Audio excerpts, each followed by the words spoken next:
até entender que a comunicação de fato é a principal e maior habilidade para o ser humano se desenvolver. Ela é, de fato, um poder catalisador exponencial e que eu precisei usar esse poder ao longo da minha carreira corporativa e da minha carreira também como comunicador profissional, e hoje, mais do que nunca, transfiro esse poder para as pessoas através de uma metodologia prática, simples e leve que eu desenvolvi nos últimos anos.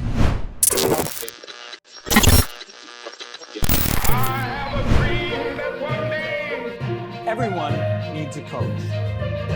Thank you to all my wonderful teachers. Is the most powerful. Who I meet inspire me. But it's quite true. Your time is limited. Yes, we can. Thank you.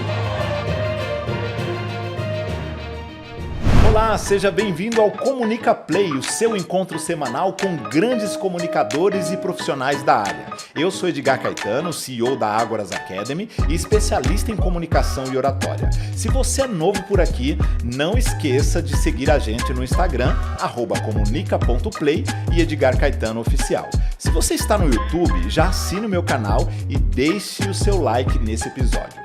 E não esquece, claro, de compartilhar esse podcast com seus amigos. O Comunica Play está no Spotify, no Deezer e nas principais plataformas de podcast. Está começando mais um episódio do Comunica Play. Como vocês bem perceberam, eu não sou Edgar Caetano, mas quem sou eu? Eu sou Thaís Leonardi e hoje eu invadi esse estúdio, coloquei Edgar na função de entrevistado, porque afinal de contas a gente não poderia fazer um Comunica Play sem também conhecer a história do Edgar, que é o idealizador de todo esse projeto e que certamente tem muito a agregar pra gente. Seja bem-vindo ao seu próprio podcast, Edgar.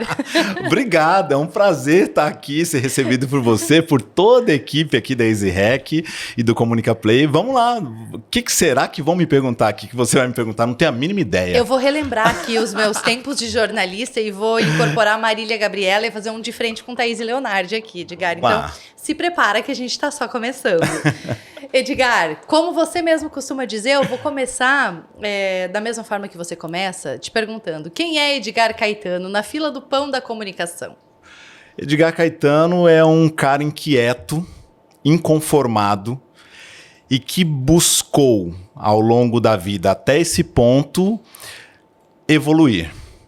Tanto como pessoa, quanto comunicador. Foi assim desde garoto, quando eu descobri essa habilidade, esse talento, e depois eu conto um pouco mais aqui como é que isso aconteceu, mas eu me defino hoje como um especialista em comunicação e oratória que construiu a sua carreira como uma colcha de retalhos, aprendendo, testando, validando, errando muito, até entender que a comunicação de fato é a principal e maior habilidade para o ser humano se desenvolver. Ela é, de fato, um poder catalisador exponencial e que eu precisei usar esse poder ao longo da minha carreira corporativa e da minha carreira também como comunicador profissional, e hoje, mais do que nunca, transfiro esse poder para as pessoas através de uma metodologia prática, simples e leve que eu desenvolvi nos últimos anos. Quando foi na tua vida que você se deu conta de que você era um bom comunicador? Isso aconteceu com 16 anos. Ali eu me dei conta, porque eu já estudava oratória há pelo menos 3, 4 anos, e eu estudava oratória de uma forma bastante simples, porque era um curso promovido por uma comunidade religiosa que me dava a oportunidade de ter uma aula de 30 minutos por semana de oratória. Nessa aula, a gente tinha exposição e tinha a prática. Então, eu e outras pessoas tínhamos a oportunidade de fazer pequenas apresentações de 4, 5, 6 minutos no máximo, uma vez por mês, em média. Então, sempre que eu recebia essa oportunidade, óbvio, me preparava um discurso, um esboço, ia lá no palco, me apresentava, e eu fui desenvolvendo ali essa habilidade, porque até os 12 anos eu era um jeca tatu, né? Como você sabe, eu sou menino da roça, já fui boia fria com 4, 5 anos, e eu venho do interior de Minas como uma pessoa que se mudou para São Paulo com 7 anos de idade, mas eu não tinha essa habilidade incentivada na minha família. A gente viveu num lar um pouco dividido pelo alcoolismo do meu pai, pela bravura da minha mãe em buscar o sustento, pelos meus irmãos ali que às vezes saíam em vias de fato. Então era uma família conturbada, porque a gente não tinha um modelo naquele momento que a gente pudesse se espelhar para ter um equilíbrio. Claro que meu pai depois, infelizmente, largou esse vício e a gente conseguiu aí curtir bons anos com a companhia dele, né? O fato é que quando eu me vi como garoto ali com 8, 9, 10 anos de idade, introvertido, tímido, acanhado, eu não sabia me comunicar com as pessoas, eu tinha receio de abrir a boca, eu tinha receio de falar até com os meus coleguinhas. Era muito complicado. Então, quando surgiu essa oportunidade, eu abracei ela com unhas e dentes e fui me desenvolvendo muito rápido. Eu vi que eu tinha um talento que não tinha sido desenvolvido, não tinha sido explorado, que ele estava represado em mim. E aí, com 16 anos, respondendo a tua pergunta agora, eu estava diante do gerente geral de um banco na Avenida Faria Lima, no Condado da Faria Lima, tentando uma oportunidade de estágio, porque eu já estava estudando contabilidade naquela época e eu achava que sabia datilografar, porque eu passei a madrugada catando milho na minha Olivetti portátil e ele falou assim, ok, vamos começar então, Edgar, a gente começa com um teste de datilografia. Falei, maravilha! Vai ser mole. Ele colocou uma Olivetti eletrônica extremamente sensível e o meu teste ficou uma caca. Ok, ele pegou o resultado do meu teste, pegou a minha redação, pegou o meu currículo, que não tinha muitas coisas, até ali eu só tinha feito trabalhos operacionais, braçais, construção civil, fábrica de blocos, fábrica de tapete de carro, serralheria, marcenaria, tornearia, tudo que você imagina que é pesado, construção civil, eu já tinha trabalhado. Então eu estava, naquela semana, com a enxada na mão, literalmente com a enxada na mão, porque eu estava num empreendimento com o meu pai, trabalhando com a enxada. E aí eu fui até lá e ele olhou para mim e falou assim, olha, Edgar, eu tô vendo aqui que datilografia você não tem, você não sabe. Não é o teu forte. Não é o teu forte. Aí mas eu posso melhorar, né? Eu posso melhorar. E você sabe informática? Aí eu falei, não, mas na minha grade curricular de contabilidade vai ter processamento de dados e eu vou aprender informática. Ali era 1996. Sim. Tá?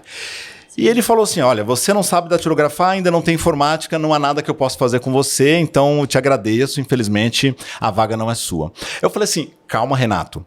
Eu tenho uma habilidade que pode fazer a diferença para você. A gente está falando de um banco, vocês recebem pessoas aqui e essa habilidade é muito importante. Que habilidade é essa?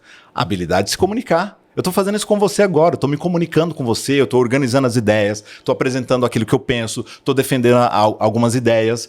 Quando o cliente vem até o banco, e eu faço isso no estabelecimento comercial do meu pai tinha um boteco na frente do cemitério.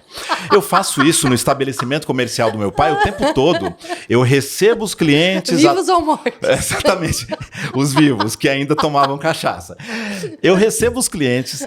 Ouço uma demanda, atendo a demanda e interajo com esses clientes. Não é isso que vocês fazem aqui no banco? Eu vou ficar na frente de um balcão, de uma mesa, ouvindo os seus clientes, vou até, de repente, ali no administrativo, resolver alguma coisa e depois dou uma devolutiva para ele. Isso é comunicação. Ele falou, você tem razão, obrigado a si mesmo. Abriu a gaveta, jogou meu currículo, a folha foi caindo assim lentamente e eu fui para casa murcho, triste e abatido como Joseph Klimber, sem vontade de cantar uma bela canção. Na semana seguinte, a minha mãe recebe uma ligação, eu estava lá naquele empreendimento com meu pai, trabalhando com a enxada. Desenvolvendo as habilidades de comunicação. Exatamente, de comunicação ali, matando cobra e capinando o terreno. E a minha mãe, quando eu cheguei em casa, disse, olha, ligaram do banco e você foi aprovado no estágio. Ali, Thay, caiu a ficha. Foi a minha habilidade de comunicação que conseguiu essa oportunidade, que me abriu essa porta. Porque até então, eu fui melhorando na escola, fui melhorando a minha relação na família, com os meus amigos. Eu fui me desenvolvendo depois Sim. que eu comecei a estudar oratória. Mas uma oportunidade de emprego como aquela, na Faria Inédito. Lima, era inédito para mim. Então, um dia eu estava com a caneta, com a enxada, e no dia seguinte eu estava com a caneta. Literalmente, não é força de expressão. Isso para mim foi muito marcante. Eu entendi que eu poderia explorar um pouco mais essa habilidade para ter uma carreira um pouco mais sólida, uma carreira diferente das pessoas que não têm essa habilidade. Perfeito. E como é que foi que esse menino que percebeu então que tinha uma competência, uma habilidade de se comunicar, se tornou de fato um especialista em comunicação e hoje ensina outras pessoas a utilizarem essa habilidade de uma forma mais estratégica? Como é que foi essa trajetória? Pois é, a partir do banco, né, então eu fui desenvolvendo uma carreira corporativa, fui passando pela área contábil, fiscal, financeira, comercial. Eu fui sempre como um inquieto que sou e intenso. Eu fui migrando de áreas a partir do momento que eu não era feliz naquelas áreas ou naquela área em que eu estava. Até que eu comecei ali com 22 anos de idade dar aulas. Eu dava aulas à noite em escolas profissionalizantes e os alunos começaram a me pedir para ensinar para eles, além daquilo que eu ensinava, contabilidade, gestão comercial, gestão financeira, estatística, que eu ensinasse oratória. Eu falei assim, peraí, gente, eu sei fazer isso, ok, continuo estudando oratória, mas eu não sei ensinar isso para vocês, eu não vou conseguir ensinar isso para vocês. E eu recusei essa oportunidade, ok? O tempo passou. E quando eu estava muito inconformado com a minha carreira, eu dei um passo atrás, abandonei a carreira de gerente financeiro e fui empreender como locutor de porta de loja. E é óbvio que eu não tinha experiência nisso, eu não tinha nenhuma formação profissional. Mas as pessoas já elogiavam a sua voz? Você já tinha essa Já. voz que você tem? Já tinha esse timbre ali pelos 16, 17, esse timbre se estabeleceu, se consolidou e pouca coisa mudou de lá para cá, mas as pessoas elogiavam a minha oratória, a minha capacidade de comunicação interpessoal, a minha voz e tal, e eu fui procrastinando alguns sonhos, inclusive o sonho de ser radialista e locutor. Quando essa oportunidade surgiu e eu fui trabalhar em portas de loja para fazer aquela locução ali do varejo e tal, eu não tinha habilidades técnicas, eu não tinha nenhuma formação, mas eu tinha um talento que eu explorei e me dei bem. Em 2009, com 29 anos, aí sim eu resolvi bancar a minha escolha, o meu sonho, e fui fazer a formação de radialista e locutor comercial. E foi super fácil para mim, modéstia à parte, porque parecia que eu tinha nascido no estúdio. Eu me dava bem com o microfone, eu me dava bem com os ajustes e tal, com as interpretações, eu me virava e aquilo para mim foi mágico. Eu saí dali e ainda atuava no mercado corporativo, mas eu saí muito mais preparado enquanto comunicador. Dali para frente, eu não parei mais. Aliás, eu nunca parei desde os 12 anos, né? Então eu fui estudar com grandes comunicadores, com especialistas brasileiros. Eu fui estudar com profissionais que ajudam jornalistas, repórteres, radialistas a melhorar a sua interpretação. Então, professores como Pedro Barreto, que são professores de interpretação para o rádio e para a TV, que me ajudaram muito. Eu fui estudar mestre de cerimônias, a habilidade de mestre. Tive que ir para o interior, porque só lá tinha esse curso, tal. O professor, você conhece também o Jorge Sabino, foi o meu professor, ele é ator, inclusive, como mestre de cerimônias. Ele me ajudou muito, aprendi mais um ofício e me lancei como mestre de cerimônias, comecei a fazer eventos e tal. Só que em 2014, eu encerrei até então a minha formação como profissional, porque faltava algo para mim que era muito importante e que eu já fazia, que era a habilidade de lidar com câmeras. Fui fazer o curso técnico de apresentação de programas de TV, que ajuda muita gente a ir para TV, que era o meu sonho ir para TV. Thay, ali eu quase tive um orgasmo. Porque se eu já gostava do estúdio fonográfico, o estúdio televisivo é um negócio assim fantástico. Você tem aqui uma câmera, a câmera central, essa câmera aqui atrás, e no estúdio você tem chroma key, você tem teleprompter, você tem uma série de formatos de programas de TV que te dá um repertório para lidar com situações da comunicação que no mercado corporativo fazia muita diferença. Eu ainda estava no mercado corporativo e foi assim que eu fui criando um espaço na minha carreira corporativa como um executivo comunicador. Isso abriu assim inúmeras portas para mim na minha carreira. Agora, para finalizar a resposta, né? Você vê que às vezes eu falo demais. Como é que eu me tornei especialista em comunicação e oratória? Quando eu fui desafiado por uma escola que estava abrindo a sua segunda unidade no Brasil, na Avenida Paulista, e que não encontrava professores de oratória. Eu falei assim, olha, eu tenho uma pessoa que eu posso indicar para vocês. E me apresentei, os caras compraram a minha ideia, me colocaram como o segundo professor Brasil daquela escola, e depois eu acabei formando outros professores ali também.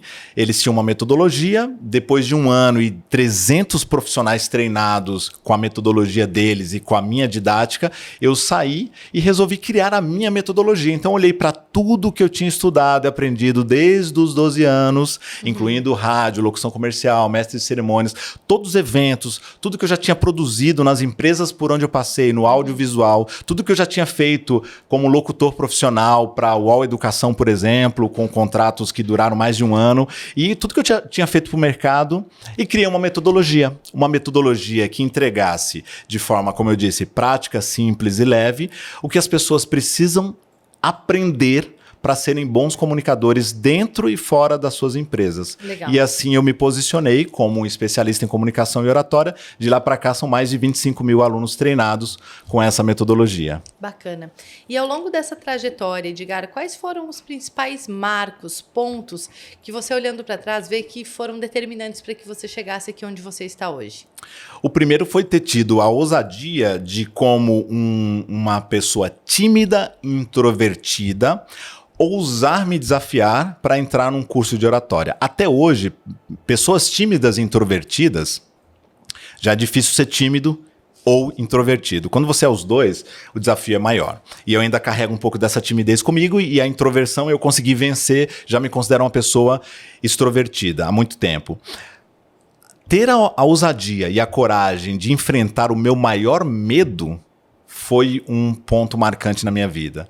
Porque eu fico pensando, olhando para trás, o que seria de mim se eu não tivesse feito isso? Sim. O que eu estaria fazendo? Como eu estaria fazendo? Qual seria o nível de entrega, de felicidade que eu teria com essa outra vida? Que seria uma outra vida. Teria outra vida. Então, esse ponto para mim foi marcante, porque foi uma oportunidade que me surgiu assim do nada, através do meu irmão mais velho, que já pertencia àquela comunidade, e que me fez um convite, assim, um convite despretensioso, e eu falei, vamos lá, não tenho nada a perder, estou aqui mesmo, no meu mundinho.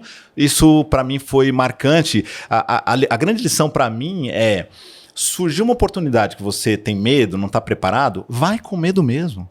Você não tem nada a perder. Vai aprender uma habilidade que você talvez diga assim, mas eu não vou ser bom nisso. Você não sabe. Chegando lá, de repente você descobre que tem um talento, que você nasceu com aquele dom, mas ele estava engavetado. Estava escondidinho. Estava escondidinho. E isso para mim foi fantástico, foi um ponto importante. Que mais eu posso dizer que foi um ponto marcante na minha vida? Esse momento em que eu estava lá em Curitiba, com esses empreendedores que hoje dispensam apresentações e que tem uma escola hoje internacional, uma escola que tem um valor para a comunidade incrível, né? Um valor para a educação brasileira fantástico. Eles ali com uma unidade diante de mim, e eu digo, olha, eu tenho alguém para apresentar a vocês. Thay, havia se passado 15 anos desde que os meus alunos, lá naqueles cursos técnicos, haviam pedido para eu ensinar oratória. E aquilo foi um filme na minha mente, porque eu fiquei pensando, gente, o universo de novo dizendo que eu posso ensinar as pessoas aquilo que eu faço de melhor, e eu vou deixar isso passar de novo. Eu falei, não, eu vou ousar. Contei a minha história, essa história para eles, eles disseram, uau, você tem as 10 mil horas. Você já pratica no dia a dia aquilo que você vai ensinar para os nossos alunos à noite e no final de semana. Você está contratado. Vamos lá. Então, isso para mim foi outro divisor de águas, porque com certeza eu não estaria aqui se eu não tivesse testado a minha capacidade de ensinar as pessoas o que eu sei. Isso eu falo muito, assim, compartilhando aqui, nós somos parceiros de negócio, temos clientes em comum, e eu falo muito, assim, que na nossa área e em todas as outras, existe uma diferença muito grande entre você ser muito bom no que você faz e você ter a capacidade de ensinar as pessoas. E para que você possa trazer resultado para os outros, você tem que ter essas duas coisas. Você tem que mandar muito bem, você tem que saber aplicar muito, no nosso caso, a comunicação, mas para além disso, você precisa ser capaz de transferir o conhecimento e fazer aquela pessoa que está passando por um momento difícil, enfrentando o seu medo, muitas vezes fragilizada, performar. Fazer essa pessoa avançar e ir além. Então, isso realmente é fundamental e eu vejo que é um diferencial, porque muitas pessoas sabem muito, mas não têm essa competência, essa capacidade de ensinar o outro, fazer com que o outro avance no seu processo também. É verdade. E tem uma coisa que eu desenvolvi e não percebi, foram me dando feedbacks, eu percebi isso, e hoje eu reconheço como um lugar de potência, que é o que os americanos chamam de walk the talk. A capacidade de você ensinar ou de você entregar algo, mas viver esse algo. Sim. O quanto a gente vive, de fato, aquilo que a gente ensina, aquilo que a gente faz. Seja um produto ou serviço que você vive e defende. À medida que eu fui percebendo que eu tinha essa habilidade e que eu ensinava demonstrando e que eu vivo aquilo que eu ensino, eu me tornei um profissional muito mais valorizado, reconhecido, muito mais desejado no mercado e um especialista que, de fato, transmite credibilidade quando o assunto é comunicação. Porque quando você fala assim, qual é a sua principal habilidade? Você já me falou isso há algum tempo. Edgar, eu percebo que a sua maior habilidade é a capacidade de usar a comunicação não verbal, a voz e a linguagem corporal a favor de uma comunicação assertiva. E ao longo da minha carreira eu fui me tornando especialista nisso de forma despretensiosa e hoje reconheço que isso de fato faz muita diferença, porque quando eu ensino um aluno a variar o tom de voz, a trazer o que eu chamo de colorido vocal, a falar mais rápido, mais devagar, a falar mais alto, mais baixo em certos momentos, eu ensino demonstrando e eu faço isso ao longo da minha vida, enquanto interajo com as pessoas, enquanto gravo um podcast, gravo um vídeo, seja lá o que for. O mesmo com a linguagem corporal. Então, isso acabou para mim se tornando um lugar de potência na comunicação, que me faz ter esse diferencial que eu acho bastante prático, porque a gente tem, infelizmente, muitos colegas que ensinam coisas que eles não vivem. Então, qual que é a recomendação? A famosa historinha do Gandhi. Quando uma mãe procurou o Gandhi e disse assim, Gandhi, você pode falar para o meu filho não comer mais açúcar? Ele disse para a mãe, ok, traga o seu filho aqui na próxima semana. Uma semana depois, a mulher voltou com o filho e disse para ele, pois é, seu Gandhi, eu voltei aqui com meu filho, ele come muito açúcar. Você pode falar para ele agora, para ele comer menos açúcar? Menino, coma menos açúcar. O menino foi colocado de lado e a mãe perguntou ao Gandhi, por que você me fez voltar aqui uma semana depois para dizer uma coisa que você poderia ter dito semana passada? É porque semana passada eu estava comendo muito açúcar. Qual que é a minha reflexão aqui? Toda vez que eu me deparo com algo que eu não domino, eu não ensino. Perfeito. Eu volto um passo, me torno hábil, minimamente hábil naquilo e depois vou para o mercado colocar aquilo à disposição das pessoas. Você sabe, e até a gente está falando aqui dos marcos da tua trajetória, mas quero fazer um parênteses antes de prosseguirmos, que algo que eu percebo, assim, não sei, percebi na minha trajetória e quero saber se você se identifica com isso também na sua. Quando eu comecei a trabalhar com os treinamentos em comunicação, eu comecei desenvolvendo habilidade de oratória e gravação de vídeo, que era onde eu vivenciava aquilo no meu dia a dia, em que eu vivenciava aquilo como repórter, como apresentadora e tudo mais. Ao passo que eu fui percebendo que o universo da comunicação era um universo muito mais amplo, fui percebendo as nuances de uma comunicação interpessoal, que é 90% da nossa comunicação, né? Que é aquilo que a gente faz no nosso dia a dia com as pessoas à nossa volta, seja no âmbito familiar ou profissional, ou da nossa própria comunicação intrapessoal, que é o que eu falo para mim mesma, as histórias que eu conto para mim mesma, o que eu digo para mim todos os dias. Eu fui percebendo que a comunicação era algo de fato muito mais amplo. E aí eu pensei, nossa, como ensinar isso? Como dar esse outro passo? E eu pensei assim, eu não posso ensinar se eu não aplicar isso no meu dia a dia, se eu não viver um posicionamento, se eu não viver uma assertividade. É claro que não significa que eu não erre nunca, longe disso, Pois é. todos nós erramos. Exato. Porém, eu assumi para mim um compromisso muito grande em viver aquilo tudo que eu ensino e que eu pratico. Justamente com o objetivo duplo, de não ser só um papagaio que está ali reproduzindo um conteúdo, mas também de viver na pele a dificuldade que o meu mentorado tem. Porque se eu preciso dizer para ele assim, olha, você precisa dizer não e impor limites claros. E eu não consigo dizer não, eu não consigo impor um limite claro, como é que funciona? É incoerente. É incoerente. E foi tão interessante que ao passo em que eu comecei a viver mais isso, eu comecei naturalmente a atrair mais clientes que vinham com essa demanda. Então eu percebo assim que muitas vezes os clientes que aparecem na nossa vida, eles estão muito linkados ao momento de vida em que nós estamos vivendo. E eu digo que cada cliente é um presente, porque a gente ensina, mas a gente também aprende muito. Você percebe isso na tua trajetória, Edgar? Percebo. E digo mais, toda vez que a gente se posiciona com aquilo que a gente já domina, a gente de fato está validando aquilo que a gente é bom e projetando não só para o mercado de forma intencional, mas muitas vezes não intencional, até de forma energética, aquilo que de fato a gente faz muito bem feito. E as pessoas elas vão construindo, como se elas olhassem pra gente, a gente fosse um objeto, elas vão colocando camadas. Sim. Camadas de credibilidade. Eu confio um pouquinho mais no Edgar, confio um pouquinho mais nele, confio um pouquinho mais, acredito nele, tal. Até que chega um momento em que se torna inquestionável o quão bom ou bons nós somos naquilo que a gente se propõe a fazer. É muito importante que as pessoas que estão nos assistindo percebam que isso serve para tudo na vida. Aprendi com o T. Harv Eker, o autor dos Segredos da Mente Milionária, que a forma como você faz uma coisa é a forma como você faz todas Tudo. as coisas. Então, se eu me comunico bem dentro de casa, a tendência é eu me comunicar bem fora de casa. Perfeito. A gente já falou bastante sobre autenticidade em outros episódios aqui. Inclusive, você, quando foi entrevistada, falou sobre isso. O quanto a gente tem que respeitar a nossa integridade. Eu vejo que a vida, ela tem várias esferas. Ela começa com uma esfera bem pequenininha, que é essa intrapessoal, eu comigo mesmo. Depois a gente vai explodindo isso para as nossas relações mais próximas, familiares, afetivas, sociais, profissionais. Então, são várias esferas que se conectam. Quanto mais eu estou alinhado na maneira como eu atuo, e não é atuar de ser ator. personagem. Um personagem. É atuar de exercer o papel de protagonista e de declarar abertamente, me posicionar quem eu sou na fila do pão e de dizer para o mundo, entregar a minha mensagem. Quanto mais alinhado eu estou, mais integridade eu tenho, mais fidelidade eu tenho comigo mesmo e com os meus princípios e valores. Ou seja, se torna muito mais fácil as pessoas nos encontrarem em cenários diferentes e falar assim, caramba, a Thaís é a mesma do vídeo que eu vi.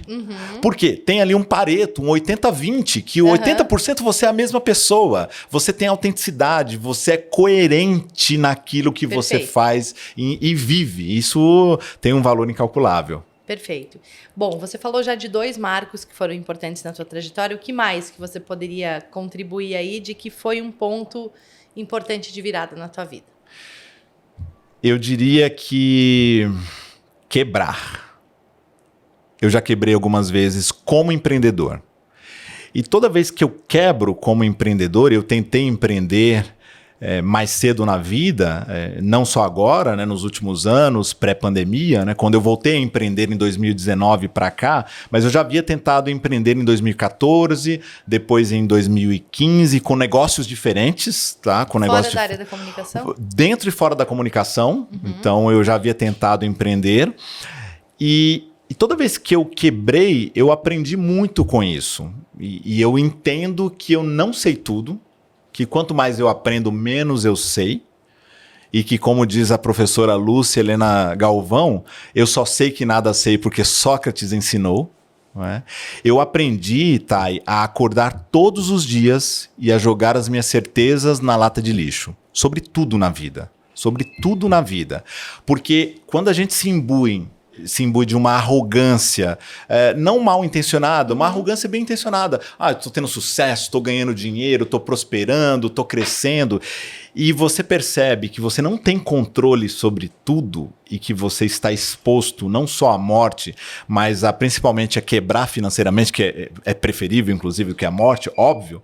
Você entende que você não controla nada. Sim. Você só controla esse momento agora. Esse segundo em que nós estamos conversando, talvez eu tenha um pouco de controle, porque eu estou presente nele, se eu de fato estiver presente. Então, todas as vezes que eu quebrei, eu não preciso tomar tempo aqui do nosso programa para falar as oportunidades, mas eu quebrei em 2014, eu quebrei com outro negócio, porque eu quebrei e montei outro negócio, e quebrei em 2015, aí voltei para o mercado corporativo, fui construindo a minha carreira do zero novamente. E eu quebrei no meio da pandemia por conta de uma série de investimentos que eu fiz no mercado de educação, especialmente no mercado online. Reconstruí no meio da pandemia para cá a minha carreira como empreendedor, e o Comunica Play faz parte dessa reconstrução, graças a Deus. Então eu tenho certeza que eu ainda não aprendi tudo, óbvio, e que talvez eu quebre novamente. Mas toda vez que eu quebro, eu tô mais preparado para me levantar mais rápido. E isso me ensina grandes coisas, inclusive na vida privada, na vida particular, onde eu também me quebrei muito nos últimos anos e trouxe essa experiência como empreendedor para me reconstruir e para levantar mais rápido. Eu acho que isso que você falou é muito legal, porque muitas vezes é preciso um elemento externo, como, por exemplo, a falência de um negócio, um evento externo a nós, para que a gente reveja e repense muitas crenças que nós temos sobre aquilo que é bom para a gente, sobre aquilo que é importante para nós, sobre o caminho que nós queremos seguir, né? E depois dessa jornada que você viveu e dessas experiências, muitas vezes negativas no ambiente de trabalho, o Edgar hoje, como profissional da área da comunicação, vislumbra o que de diferente para o seu futuro daquele Edgar lá de 2014 que empreendeu pela primeira vez? Antes, se a gente olhar para o cenário da oratória, onde eu me posicionei como especialista, antes eu olhava a oratória muito como uma camada externa, aquilo que a gente faz no palco, aquilo que a gente faz diante de uma câmera ou diante de uma plateia. Eu passei a entender, inclusive com os meus processos de inquietação e com as minhas terapias, que eu precisava olhar muito mais para a minha comunicação intrapessoal, para mim mesmo, para o meu autoconhecimento, para a minha jornada, para a minha história, para entender onde eu estou e onde quero chegar. E, acima de tudo, como eu me relaciono comigo mesmo. Porque eu sempre me relacionei de uma forma muito exigente. Eu sempre fui muito benevolente e misericordioso com os outros, e comigo não. E foi assim que eu me sabotei ao longo da vida. A síndrome do impostor, ela me acompanhou durante muito tempo, e eu podia estar, talvez assim, até do ponto de vista econômico, muito mais longe do que eu estou hoje, se eu tivesse me sabotado menos. Então, quando eu parei para entender que eu precisava melhorar a minha comunicação comigo mesmo, eu passei a entender que os meus clientes e mentorandos também têm um desafio parecido, e que eles estão se sabotando muitas vezes. E depois, entender que a comunicação interpessoal, ela é, como você falou, 90% do nosso dia a dia. E aí eu entendi que, poxa, se eu quero me comunicar com autenticidade e com coerência, eu tenho que me comunicar primeiro com você, que está aqui num palco intimista, para depois me comunicar de forma extraordinária com o mundo, mantendo uma coerência, mantendo uma congruência entre o que eu faço, como eu penso, como eu me comunico, entre forma e conteúdo, alinhamento de valores. As pessoas têm que perceber que eu sou a mesma pessoa o tempo todo. E isso faz com que você viva de forma mais leve e confortável. Como assim? O Murilo Gun disse certa vez que toda vez que você assume uma persona ou vive uma mentira, você está atuando, e atuar cansa.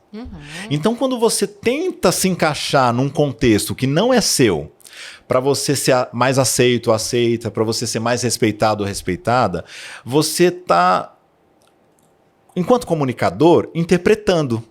Interpretar cansa. É uma mentira.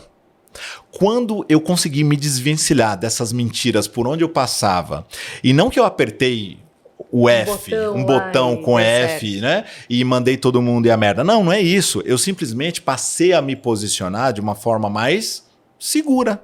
autêntica, verdadeira. Não concordo, concordo, por que não concordo? Pensando no ambiente corporativo, nos ambientes muitas vezes hostis por onde eu passei. E eu me libertei dessas amarras. Eu passei a ser mais respeitado, eu passei a ser mais querido, a ser mais magnético, que é o que eu falo nos meus treinamentos, né? A gente precisa ser mais magnético quando a gente traz, de fato, comportamentos e atitudes que vão além da técnica. Porque a técnica é a camada externa. Então, eu aprendo um monte de técnicas de oratória, que é o que eu estudei, sei lá, nos primeiros 15 anos da minha carreira, desde os 12 anos. Era técnica, eu era muito bom tecnicamente. Mas no ponto de vista da relação interpessoal e da intrapessoal, eu era o cocô do cavalo do bandido. E aí a ficha caiu, eu falei, cara, volta, senta. Que não é por aí. Que não é por aí. Estuda. Recebi alguns feedbacks duros e necessários e passei a desenvolver um pouco mais de habilidades comportamentais nesse caminho, o que me deu mais plenitude, felicidade e leveza para tocar a minha vida. Agora eu vou te fazer uma pergunta que não tá no script, tá? Mas que me surgiu a ideia a partir dessa tua fala. Hoje, ainda no ano de 2022, quando você olha para a tua comunicação, qual o ponto que você acha assim que você tem mais dificuldade de se comunicar? Em que situação, em que momento, em que circunstância? Uau! O ponto que eu mais tenho dificuldade de me comunicar. Eu percebi pelas últimas experiências de vida que eu tive mais dificuldade de me comunicar com familiares que não têm o mesmo nível de consciência que eu tenho sobre a vida e especialmente sobre a camada espiritual que eu desenvolvi ao longo dos anos. Eu precisei respirar fundo e ter mais paciência com os meus familiares nos últimos tempos, porque quando a gente olha para os nossos familiares, a gente tem a tendência de falar assim, tá tudo bem, é de casa. Do jeito que eu falar aqui, ele vai entender, ele já está acostumado. E não. A gente entende que o fato de ser teu irmão, a tua irmã que está diante de você, não quer dizer que você pode falar de qualquer jeito ou não se preocupar com a construção daquilo que você vai dizer. Que você não precisa planejar a sua comunicação, ou que você não precisa ser tão empático quanto você é com as pessoas de fora, com os seus relacionamentos afetivos, com as pessoas com quem você tem amizade ou com seus clientes. Sim, você precisa tomar esse cuidado. E eu fui percebendo que pessoas diferentes da minha família me exigiam coisas diferentes. E eu fui adaptando, então, a minha comunicação e a minha linguagem para trazer de dentro aquilo que eu melhor tinha, pensando naquela pessoa. Então, esse foi o aspecto que eu mais tive dificuldade. E aí, voltando na pergunta anterior, quando você me perguntou como é que eu vejo o futuro, né? Eu vejo que a habilidade de comunicação, ela tem que ser desenvolvida de dentro para fora, começando da camada intrapessoal e depois a interpessoal, até que a pessoa chegue na extraordinária.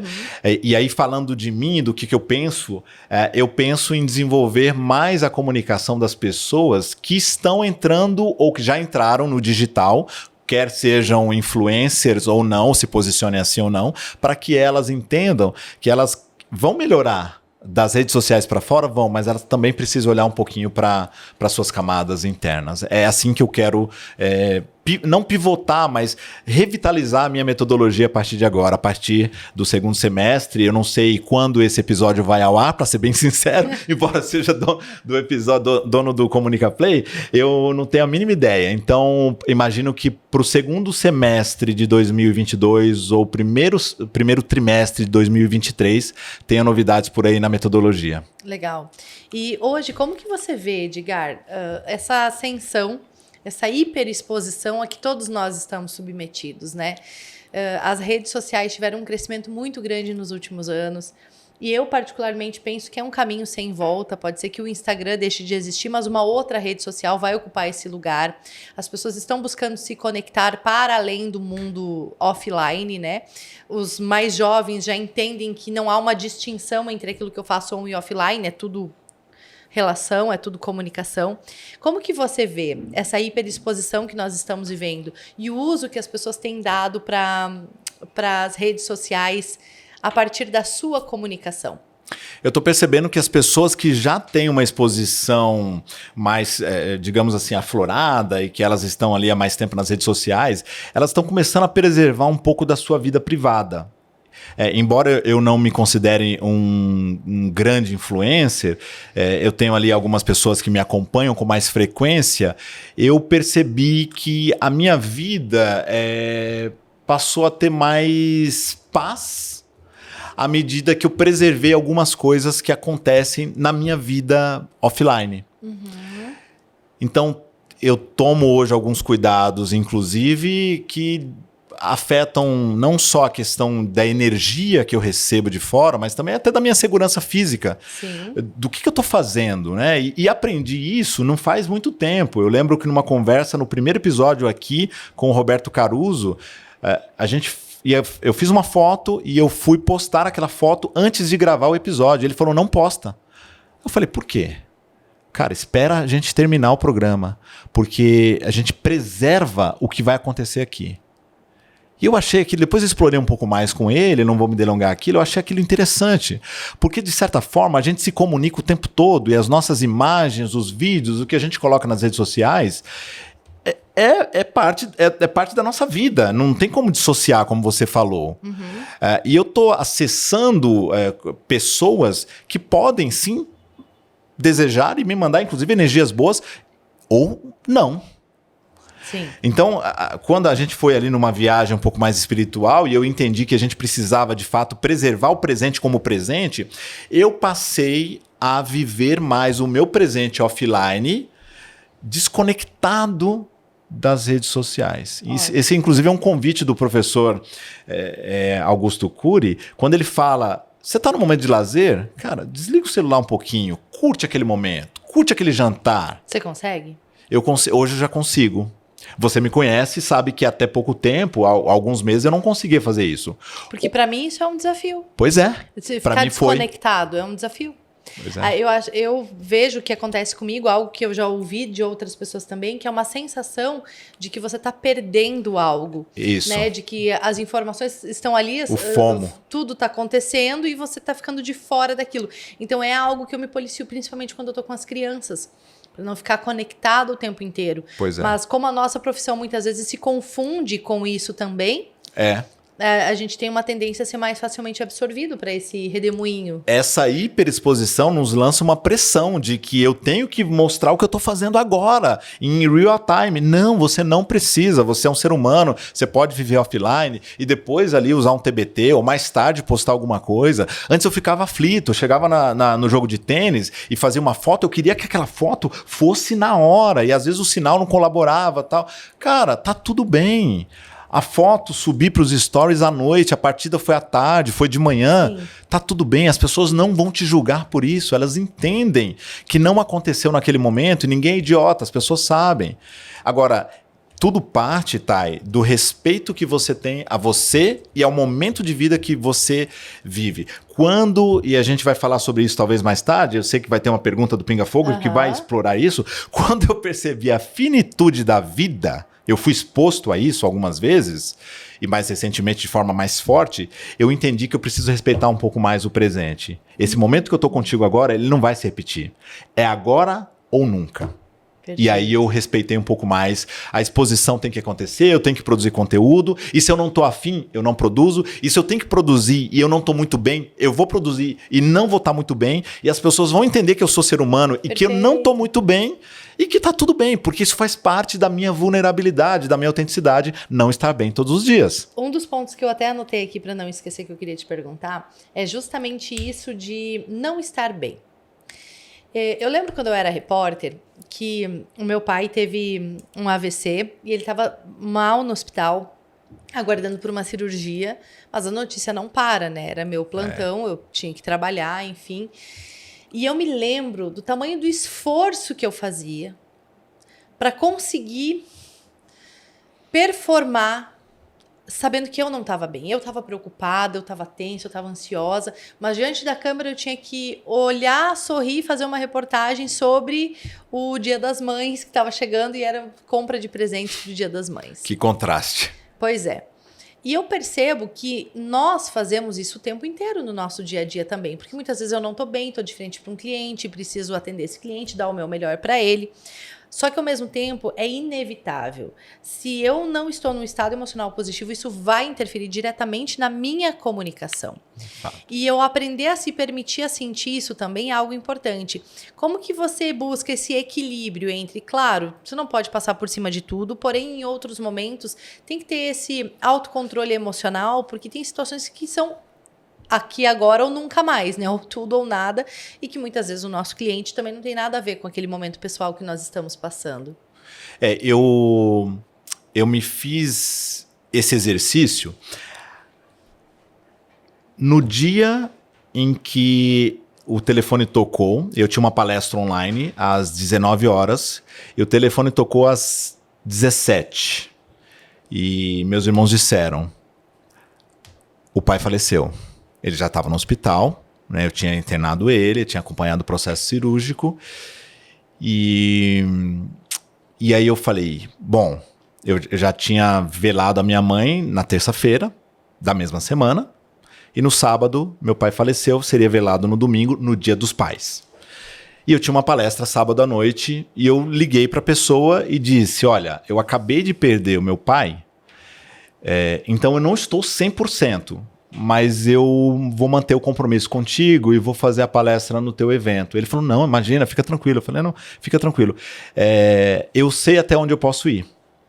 Porque eu avaliei, eu olhei para dentro e percebi assim, vai te fazer bem ou vai te fazer mal entregar o teu conteúdo?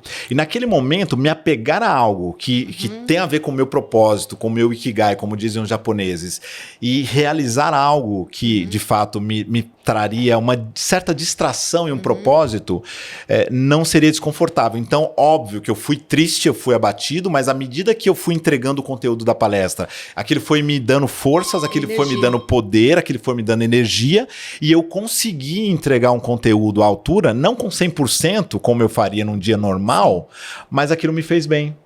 Aquilo me fez bem. Então, hoje, quando eu entro numa mentoria, numa aula, numa gravação de podcast ou o que for, e eu sei que eu tenho um problema que está me acompanhando, está me perseguindo, eu avalio, eu vou conseguir? E se eu digo para mim mesmo, não, Edgar, como é que você está se sentindo? Cara, eu não estou me sentindo nada bem. Eu já neguei e já disse, olha, eu não vou fazer, não vou gravar, não estou bem. Inclusive podcast, já adiei, porque eu não estava bem, 100% bem. Então eu avalio se eu vou conseguir ou não performar com um certo nível de proficiência, sem deixar, obviamente, transparecer, claro, sem chorar e tudo mais. É autoconhecimento e autopercepção, a gente vai desenvolvendo. Tem muito a ver com você identificar os seus limites, até onde eu posso ir. Eu sei até onde eu posso ir. Né? E tem que ter modéstia, né? Eu não tô bem, não tô bem, não vou. Perfeito. Estamos chegando ao momento mais aguardado desse podcast, que é o momento do Pinga Fogo. E para começo de conversa, Edgar, o que te move a levantar da cama numa segunda-feira fria e chuvosa? A certeza de que eu sou bom no que faço e de que eu posso transformar a vida das pessoas que são impactadas por aquilo que eu ensino de forma positiva, transferindo um pouquinho do meu legado em vida. Legal. E qual é o filme que mais te marcou na tua vida? E por quê? Tem alguns filmes interessantes, a gente sempre ouve aqui no Comunica Play, Sociedade dos Poetas Mortos. Eu gosto muito do Intocáveis, que é aquela história do milionário que ficou tetraplégico e contrata um profissional que veio da periferia e tem ali uma conexão improvável entre eles. Mas um filme que pouca gente deu bola e que me emocionou muito por ser eu uma pessoa emotiva e um velho romântico, foi um filme da Madonna, Destino Insólito. Uma mulher rica, bonita e bem-sucedida sofre um naufrágio, e no momento que ela sofre um naufrágio, no navio, no iate dela, no iate que ela alugou, só tinha ela e o capitão desse iate, que era um italiano. E eles vão parar numa ilha embora ele, um camarada extremamente simples, humilde, mas com o jeitão dele assim, né, de marinheiro e tal, e ela totalmente diferente, uma socialite, metida, arrogante, eles começam a perceber que eles têm coisas em comum e passam a desenvolver um romance. A história do filme eu não vou revelar, fazer spoiler aqui, é um filme de 2002, Destino Insólito, com a Madonna, mas ele me ensinou que quando a gente olha para o outro e julga o outro sem conhecer essa pessoa, a gente pode estar perdendo uma oportunidade incrível. Eu não estou falando aqui só das relações amorosas, afetivas, estou falando de tudo. Estou falando de amigos, parcerias. Você pode mudar o teu futuro quando você se dá a oportunidade de conhecer melhor o outro. Isso é verdade. Isso muda. E muitas vezes, gente, a gente tem que arriscar. Porque assim, eu e o Edgar, nós nos conhecemos em um evento online de comunicação em plena pandemia. E eu lembro até hoje, assim, que eu assisti a palestra do Edgar, o Edgar foi mestre de cerimônias de um dos dias do evento, e me chamou muito a atenção a forma do Edgar se comunicar em meio a outros profissionais excelentes também que participaram desse evento. E aí, no começo do ano, quando eu vim para São Paulo, eu falei assim, Edgar, vamos almoçar juntos. A gente já se conhecia online, mas a partir desse passo que eu dei, eu falei assim, bom, talvez ele não tenha interesse, não tenha disponibilidade, mas eu vou arriscar conhecer, vou mandar uma mensagem para ele, vamos conversar melhor. E a partir desse contato, nossa, olha quanta coisa a gente fez juntos, quantas oportunidades que surgiram, e esse dia de hoje aqui é uma oportunidade, a partir desse passo. Muitas vezes a gente fica com vontade, pensa assim, puxa, eu gostaria tanto de conhecer melhor tal pessoa, eu gostaria tanto de fazer algo, mas será que vai dar certo? Será que essa pessoa vai topar? Cara, vai lá e faz. Convida ou não, você já tem. Qualquer coisa a partir daí é algo a mais que pode agregar valor à tua vida, ou no mínimo, se for terrível, vai ser uma experiência que você vai ter pra contar no futuro, vai dizer, não vá por esse caminho, porque eu fui e olha, eu vou te contar nada que não dá certo. acaso, nada é por acaso. Esse filme me ensinou isso também. Livro agora, um livro que marcou a sua vida. Há vários, assim, eu posso mencionar O Curso da Confiança, do Walter Anderson, um livro fantástico. Eu não vou me delongar, eu sei, porque eu mesmo peço um livro e estou falando mais de um. Um clássico que é um best-seller que todo mundo deveria ter como leitura obrigatória na escola, Como Fazer Amigos e Influenciar Pessoas. Mudou a minha percepção de relações humanas, do Dale Carnegie, e não só de relações humanas, mas também de comunicação, porque é um livro de comunicação também. Mas eu vou ser ousado aqui em dizer que o livro que mais mudou e impactou a minha vida foi a Bíblia.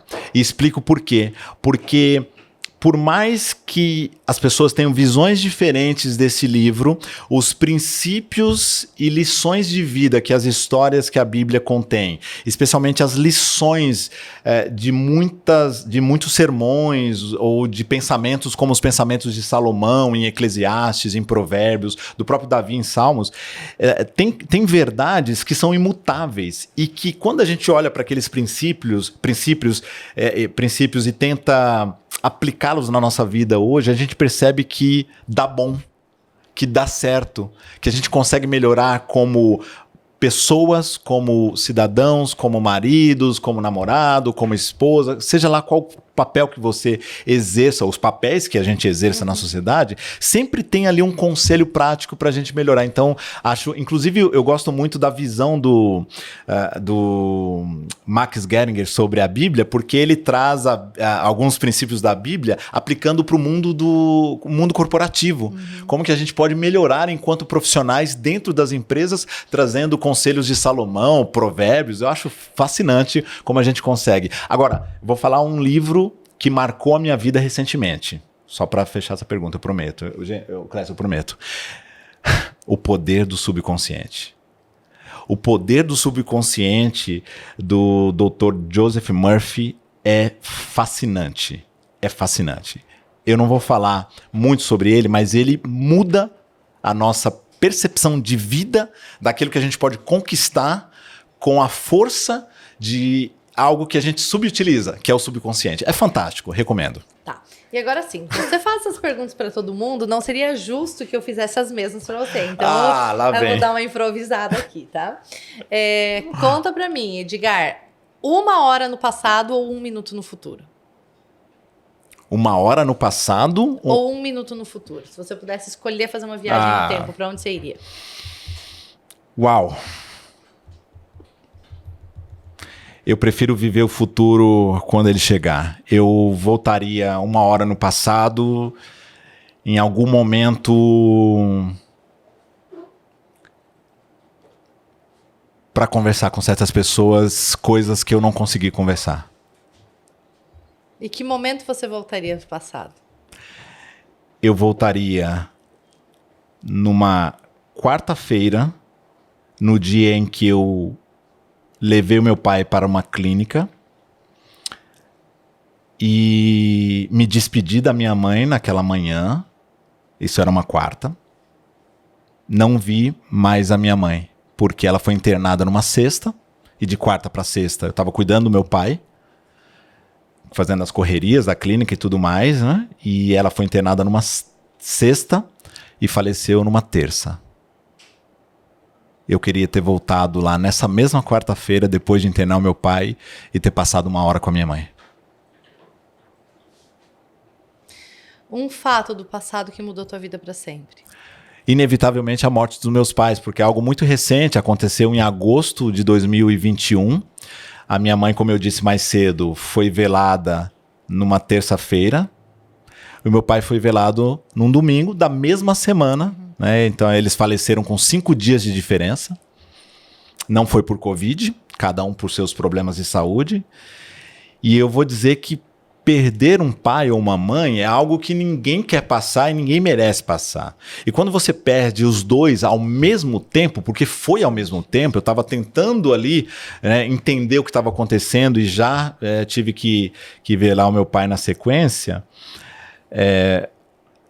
Ressignificar isso rápido, porque a vida não para, e não é porque a gente não se respeita, não.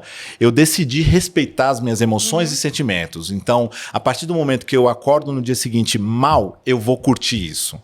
Se eu acordasse bem, eu respeitava isso. Eu não invalidava as minhas emoções. Isso foi muito importante para mim. E entender que eu não perdi anos de vida com os meus pais, que na verdade eu vivi 41 anos ao lado deles. E isso para mim me deu uma sensação de, cara, você é muito privilegiado, porque você teve o prazer e o privilégio de viver 41 anos ao lado de 2 pessoas incríveis que te ensinaram tanto. Então, marcou muito a minha vida, porque a oportunidade de ver alguém que você tanto ama, 2 pessoas que você tanto ama como seus pais, partindo, faz com que você pense, inclusive, no que você está fazendo com a tua vida e como você vai continuar levando o legado que eles te ensinaram. Então, é algo que mudou a minha vida, que marcou muito a minha vida. E talvez, se eu já fosse pai, eu diria, nascimento do meu filho, talvez um dia, provavelmente, eu vou passar por essa experiência. Mas ainda não tenho essa experiência, e esse fato foi o mais marcante até hoje na minha vida. Muito bem. E a decisão mais importante que você tomou na tua vida até hoje? A decisão mais importante que eu tomei na minha vida... Uau! Não sei se foi comprar uma bicicleta. Toda vez que eu tomo uma decisão que ela afeta somente a mim, essa decisão para mim é muito fácil. Mas quando ela afeta outras pessoas, ela me preocupa e eu pondero muito sobre ela. E a decisão que mais, digamos assim, mais difícil que eu tive que tomar, e eu não tomei essa decisão sozinho, foi me divorciar depois de 14 anos vivendo um casamento bem sucedido. E isso foi muito desafiador, porque o fato do casamento ter sido bem sucedido não significa que ele deva continuar, porque existem outras coisas que vão além do amor, como eu estava ouvindo ontem um podcast Pra Dar Nome às Coisas, que tem a ver com a dinâmica da relação, que não é só o amor que acaba, que deve fazer você terminar uma relação. Mas como é que está rolando a dinâmica dessa relação? Então essa decisão foi desafiadora para mim e para Val, a minha ex-mulher, e foi uma das decisões mais difíceis. Por que foi mais difícil? Por que eu acho que foi? Por que eu digo que foi mais difícil? Porque ela não foi tomada da noite para o dia, ela foi construída ao longo de mais de 1 ano. E você passou por isso, você sabe como é. Sei. Realmente, essas decisões que não envolvem apenas a gente muitas vezes são as decisões mais difíceis de tomar. No teu caso envolveu teus filhos, no meu envolveu os familiares, óbvio, o teu também tem os familiares. Então a gente sabe que vai afetar vidas próximas, não só dos envolvidos diretamente, né? Então, Sim.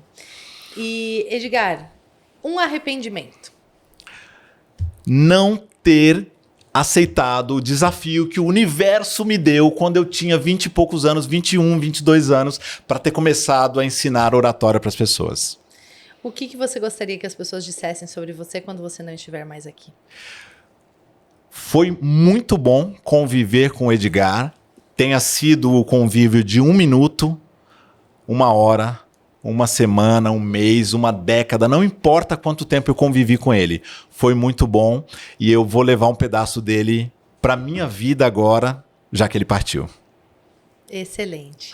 Edgar, muito, muito obrigada pela tua participação aqui hoje como entrevistado do Comunica Play. Tenho certeza que para todas as pessoas que estão nos ouvindo ou nos assistindo, foi muito bom conhecer melhor você e essa tua história. Obrigada por tanta generosidade ao compartilhar essa trajetória conosco. Eu que agradeço, tá?